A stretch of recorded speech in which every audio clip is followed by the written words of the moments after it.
Hello students, welcome to a lesson through the virtual training center of the Brihan Mumbai Mahanagar Palika. My name is Shraddha teacher, and in this lockdown period, since we are not able to go to school children, we will be doing many lessons here online through the virtual class. So come on, let's proceed to our lesson for today. Today we will do a nice poem in English, and the name of the poem I will not directly tell you. I will show you some images and then let us try and see whether you know what the poem is. So what can you see here on the screen? You can see a tiny creature.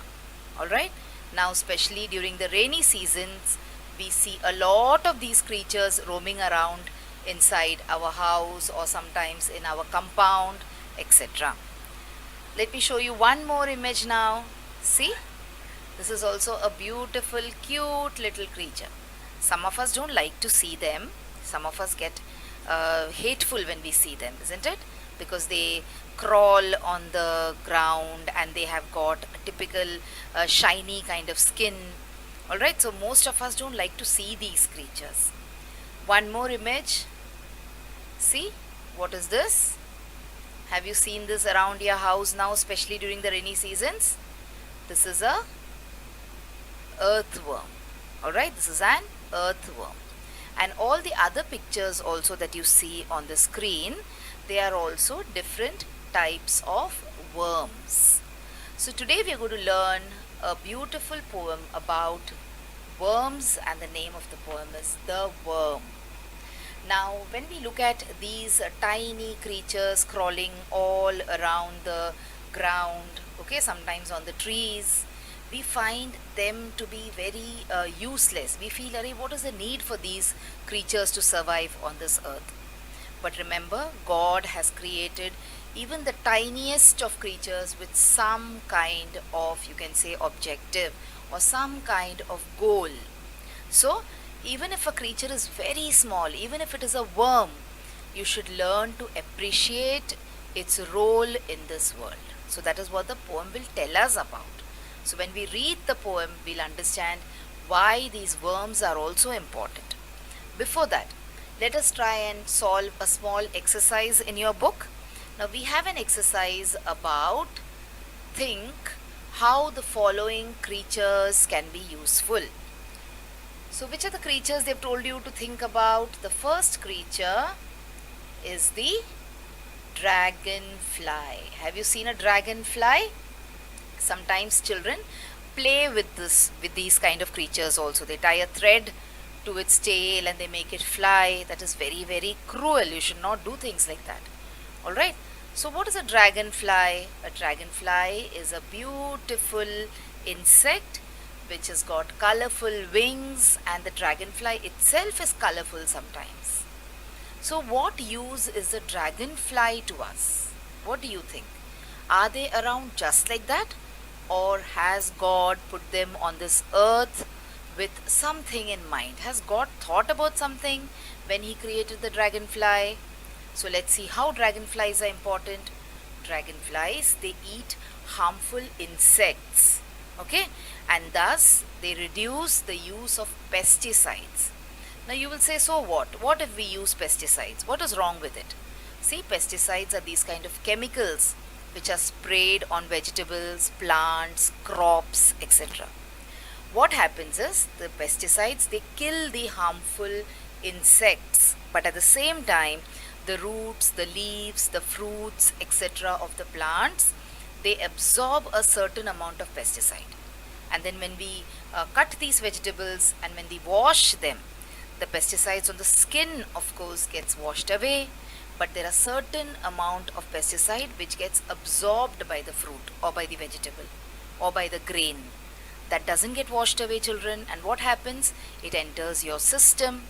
Nowadays you can see people are suffering increasingly from diseases like cancer. So scientists say that it could be a result of the use of these harmful pesticides. So can you see, such a small creature like a dragonfly can save you from a disease like cancer. So that is how the small insect, that is a small dragonfly, can be useful to you. Let us look at one more creature now.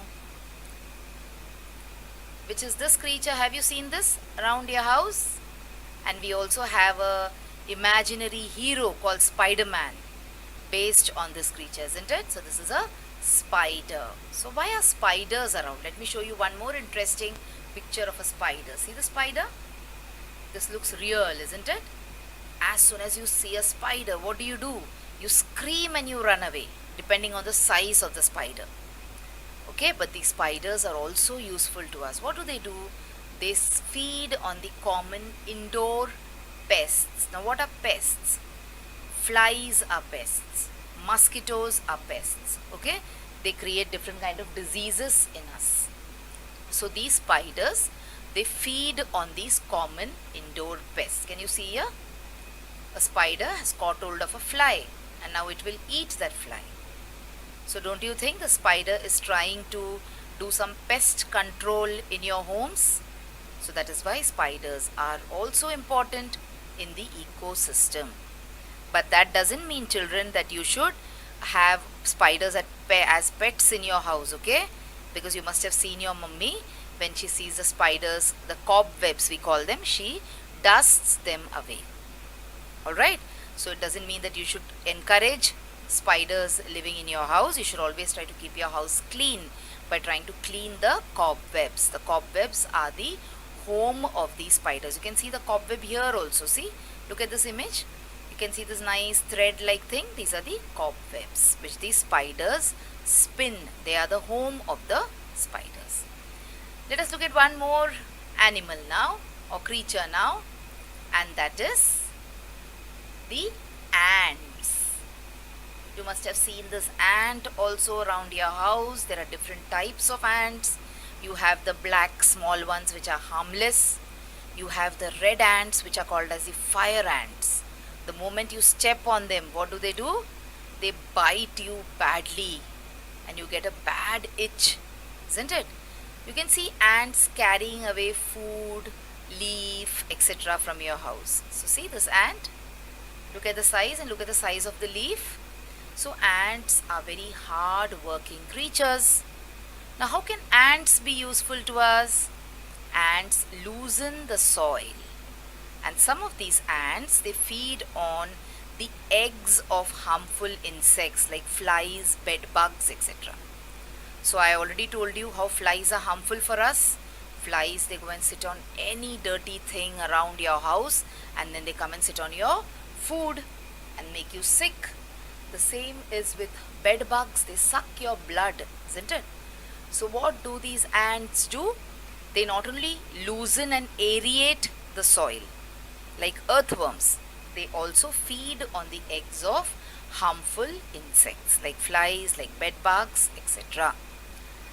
So now half of the work I have done for you. Now you have to find out about two more creatures, but that will be your assignment. So as soon as you finish watching this video, you can search and try and find out how these creatures are useful to you. So which are these creatures? These are honeybees. The very obvious answer that you will give me is that honeybees give us honey. That is okay. Apart from that, you have to find out how these creatures are useful to us. Can you see a honeybee? You must have never have seen it so close, isn't it? Because if you go and try to catch a honeybee, what will it do? It will sting you badly. So, honeybees, how they are useful to us is your homework. You have to try and find this out and write a few words or a few lines about it. One more creature is the earthworm. See? The earthworm. It looks very dirty. I told you, when we look at earthworms, we feel very dirty. But they are a very, very important part of nature. What is the use of this earthworm? How are they an important part of nature? What do they do for us? So these two things you have to find out today. How honeybees are helpful to human beings and how earthworms are helpful to human beings. So now we have created a background as to how the worm is very, very important for us. Worm means insect, something which belongs to the family of insects. Okay? So now let's read the poem which is there in our textbook by Thomas Gisborne. So Thomas Gisborne is a poet who has written this particular poem about the importance of worms. So as I read the line, I'm going to put a pointer there for you so you know where I am reading. So what you can quickly do is you can pause this video for now, go get your English textbook, open this page, and then you can start seeing the video again.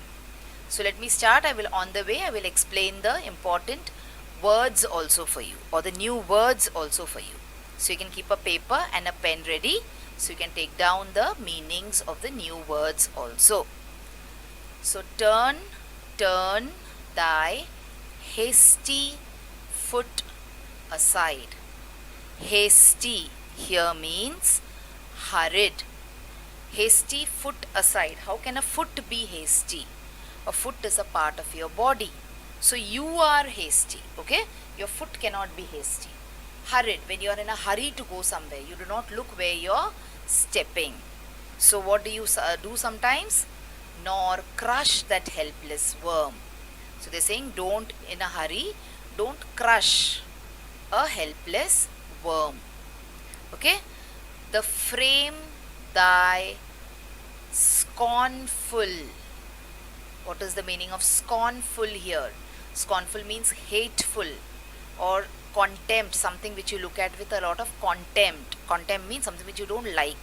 Okay, you feel, array, this is not important. Someone who's not at all important. So scornful. Looks deride. Deride here means to make fun of something, to mock someone. Required a god to form. Means something which is so small that you can crush it under your feet and you give it scornful looks and you make fun of it. Like I told you, what do you do to a dragonfly sometimes? Young boys, what do they do to dragonflies? They tie a thread to its tail and they make the poor creature fly around. Isn't it? So that is making fun of it, mocking it. But remember, when you're doing all these things, it is a god which has created you. The same God has created all these worms and creatures. The common Lord of all that move, from whom thy being flowed, a portion of his boundless love. Okay? Boundless here means unlimited love, on that poor worm bestowed. So, the common Lord of every living thing, the God which has created all the things that move. Move means all living things. Okay? And from whom everything has been born. So remember, just like you are getting his love, you are getting the love of that God, so is that poor worm getting the love of that God. The sun, the moon. So bestowed means to give something to someone or to grant something to someone. The sun, the moon, the stars he made, to all his creatures free. So when he created nature, when he created the sun, the moon, the stars, it was for everyone, and not only for the bigger creatures and not for the smaller creatures. No.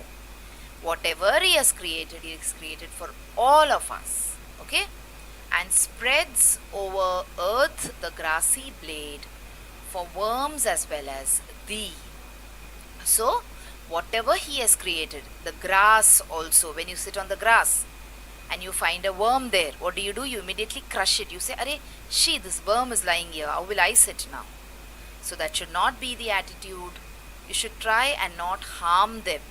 Because even though they appear to be tiny, they also have some role to play in God's world. Okay? So the grass, which is created for you, you feel, human beings feel, that God has created everything for us. But that is not the case. God has created it for all creatures, and even for these small worms. Let them enjoy their little day. Why is it called as little day? Because we live for 60, 70, 80 years. But a poor worm, it hardly lives for 1 or 2 days. Their lowly bliss received. Lowly bliss means small, small happiness. Okay? Let them enjoy their small, small happiness. Oh, do not lightly take away the life thou canst not give. So, if you cannot give life to someone, please do not take it away also. So, can you understand? Have you understood the meaning of what the poet wants to tell us through this poem? He wants to tell us that no matter how big or small a life is, or how big or small a creature is, it is also as important as your own life or your own self. So any life is important, whether it is a life of a worm, whether it is a life of a dog, whether it is a life of a cat. Okay, so never ever harm creatures. Try to love everything which God has created. So this was a poem, children. This was the meaning of the poem. We look at a few small points now here. For example, there is this concept in your textbook. They've asked you what are archaic words. Let me repeat this. Archaic words. ARCHAIC. So let us try and understand the meaning of archaic words. So, archaic words are words that were once widely used. Once, not now. Okay? But they are no longer part of the English language. So in today's language, modern English that we use, these kind of words are not used at all. And such kind of words are called as archaic words. So these archaic words, they were used mostly during the Middle Ages, when people like Shakespeare, you must have heard about this English playwright, writer, author, he was a big poet also. So people like who belong to that age, the age of Shakespeare, that is the Middle Ages, they used to make use of these archaic words, which are no longer in use today. Alright, so let us look at a few examples of archaic words from the poem. So turn, turn thy hasty foot. So thy is an archaic word. You will not hear anyone saying thy. We will look at the meanings also later. Okay. Then you have thy being. So now jaise thy is archaic, thy being is also archaic. Then you have the word bestowed. We do not use this word too much nowadays. Okay. Then you have the word thee. And then you have the word canst. So we don't use or we don't hear these words being used today. So these are the archaic words which have been used in the poem. Let's try and understand the meaning of these archaic words. So thy means your. Okay. So we say your honor, in the same way we say thy honor. Thy means yours. And then you have the next word, thy being means yourself. Alright, your existence or yourself. Bestowed means to bless someone with something. Bestowed. And then you have thee or thou. These are other words for you. When you say you, now in the olden times they used to say thee or they used to say thou. Okay? And then you have canst. Canst means simply cannot or can't. So these are the examples of archaic words, and these are the meanings of these archaic words. So in simple words, many of these archaic words are standing for pronouns. Okay, thy, thy being, thee, thou, all these are words which are used instead of the noun, pronouns. Alright children, so this was the next point that we had to do in this lesson. Now let's do one. It's a poem, so there is an important part of poems called as figures of speech. So let us try and see what is the figure of speech that the poet has used in this particular poem. So the poet uses a device where he directly addresses someone absent or abstract. Absent, when someone is not there at all, but you're talking to him. Or when something is abstract. For example, if you talk to the trees, if you talk to the mountains, then you're talking to something which is abstract, because that person cannot reply back to you. Okay? So this kind of a figure of speech, or this kind of a device that the poet uses, is called as apostrophe. For example, see here, turn, turn thy hasty foot aside. So you're talking to the foot. Alright? Like I told you when I was explaining the poem. You're talking to the foot, you should talk to the person, because it is the person who moves and not the foot by itself. So this is what is an apostrophe. Let us try and understand it better here. So you are addressing someone absent, or someone dead, or someone non-human. It is not a human being at all, but still you are addressing that person as if that person is present, or that person will just reply to you now. So, O nature, thou art my goodness. So, you are talking to nature. Little lamb, who made thee? So, will the little lamb talk to you? It doesn't know how to speak. Blow, winds, blow. So, here you are talking to the winds. So, these are all examples of apostrophes. Let us look at some more examples before we wind up this lesson today. See, bright star, how I wish I were as steadfast as thou art.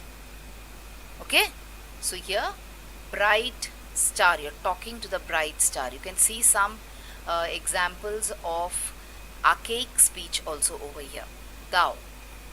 Now, hello darkness, my old friend, I've come to talk to you again. So who is he talking to? He's talking to the darkness. He's saying hello darkness, and he's calling darkness as his old friend also. So it is an example of apostrophe. Blue moon, you saw me standing alone. So you're talking to the blue moon. Okay, children? So these were examples of apostrophe for you from the poem. So what did we do today? Before we started reading the poem, we tried to understand the importance of, or the background of why the poet wants to write a poem about worms. Then we read the poem, we tried to understand the difficult words there. We also looked at the meaning of archaic words and examples of archaic words from the poem. Then we looked at a figure of speech, that is apostrophe, and we saw some examples of apostrophe.